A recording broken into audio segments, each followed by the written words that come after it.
Hey, how are my Horror Nights historians doing today? Welcome back to the Hallow'd past. Today we're diving into year 6. If you haven't checked out the last 5 episodes of the series, please go ahead and press that I in the top right corner. See them right now. And since you guys are already on YouTube, why not go ahead and drop a like on this video? Because we all know you're going to have a good time. Also, subscribe if you guys aren't subscribed, if you guys want to see more of this Hallow'd past. Now that we have that out of the way, let's go journey into fear and see what year 6 of the event brings to us. So about HHN 1996, we had a total of 19 houses that were at the event. Those nights were October 11th, 12th, 17th, 18th, 19th, 23rd through the 28th, 30th, 31st, and then November 1st and 2nd. That's already 3 more nights than the year prior, so instead of 12, you had 15. You guys know math. I know you guys know math. The event hours were exactly the same as last year, 7 p.m. to midnight, and the price of admission was $38 plus tax. So now that we have the numbers out of the way, let's talk about the shows at this year's event, of which we had 4. And first of the 4, we had the return of 2 time-traveling high schoolers, Bill and Ted, which, wouldn't you know it, were back in the Wild West stage show for Bill and Ted's Excellent Halloween Adventure. This show would take on the most popular things in pop culture in the year of 1996 with a comedic twist. Those things, for example, were Mission Impossible, The X-Files, Terminator 2, Independence Day, and Star Wars. Along with Bill and Ted, we also had a show called Tricks, Treats, and Trances, which was located at the Animal Actors stage show, and it would have at least 4 shows per night. The show combined traditional magic with hypnotism. The third show was located at the Mel's Drive-In stage. It was a rock and roll concert featuring rock and roll cover bands such as Alice Cooper, Kiss, and Black Sabbath. And then the fourth and final show, which wasn't much of a show, it was basically one big party. It was the Crypt Keepers Festival of the Dead Parade. You heard that right. The icon from HHN 25 came back to HHN 26 with his own show. Wrong. Parade. The parade route went through the left of the horror makeup show to New York. The parade ran about 2 to 3 times every night, and reportedly had at least 5 floats.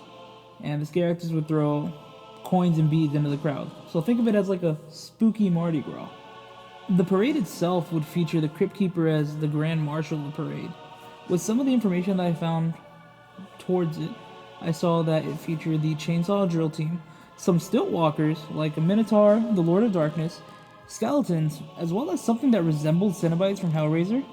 Along with the stilt walker scare actors, we had 5 floats, which featured a woman being sacrificed, a giant snakehead, a voodoo float, a zombie float, and the last float was a giant zombie head. And to close off the show, we had an Undertaker character throwing ashes at guests. So instead of getting sprinkled with glitter during Mardi Gras, you're sprinkled with ashes for the Festival of the Dead. So needless to say, it sounded like a pretty cool parade. But with the addition of the parade, it meant we had to lose the scare zone for this year's event, due to the Hollywood section being used for the parade. However, we did end up getting a scare zone returning to the event this year. We had Midway of the Bazaar, which was located back at Amity again, and it was reported to be very similar to the one the year before, in having carnival freaks along with clowns. Now that we have discussed these shows, the parade, and the scare zone featured at this event, let us talk about the houses, of which there were 3. And first of the 3, we had the Crypt Keepers Studio Tour of Terror. Just like last year, the event's icon got his own house. So the Crypt Keeper got his own house. However, this house would not feature the Crypt Keeper's mansion like it did in the Dungeon of Terror, but instead would be set inside of a soundstage. Soundstage 13 to be exact. Now, I can't find that much information on the house. However, We do know that this house featured the psycho shower scene and an electricity room with a worker being electrocuted. Quite shocking, isn't it? The next house would be Toy Hell Nightmare in the Scream Factory. Now, this house would be located at Nazerman's and was set in a toy factory, which was abandoned due to the toys being possessed.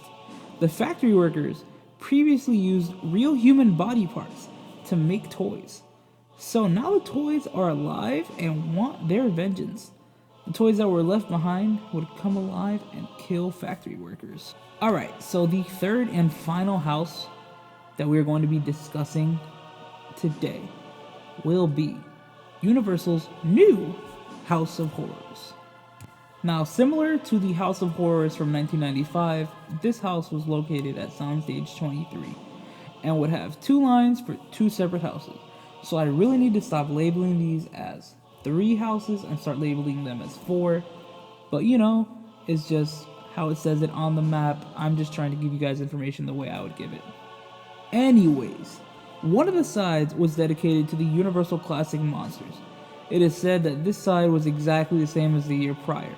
However, the other side changed from being based on newer horror villains like Chucky to being based on real-life horror stories.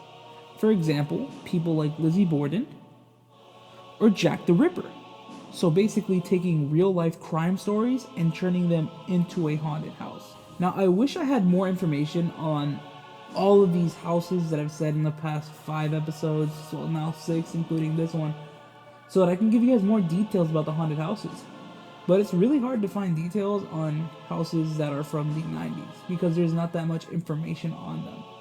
The later on we get with this series, the more information I'll be able to give you guys, and be able to tell you guys more about things.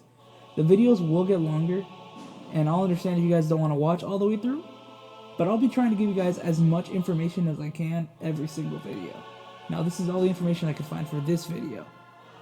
And that's going to be the end of the Hallow'd 1996, episode 6, year 6, however you want to look at it.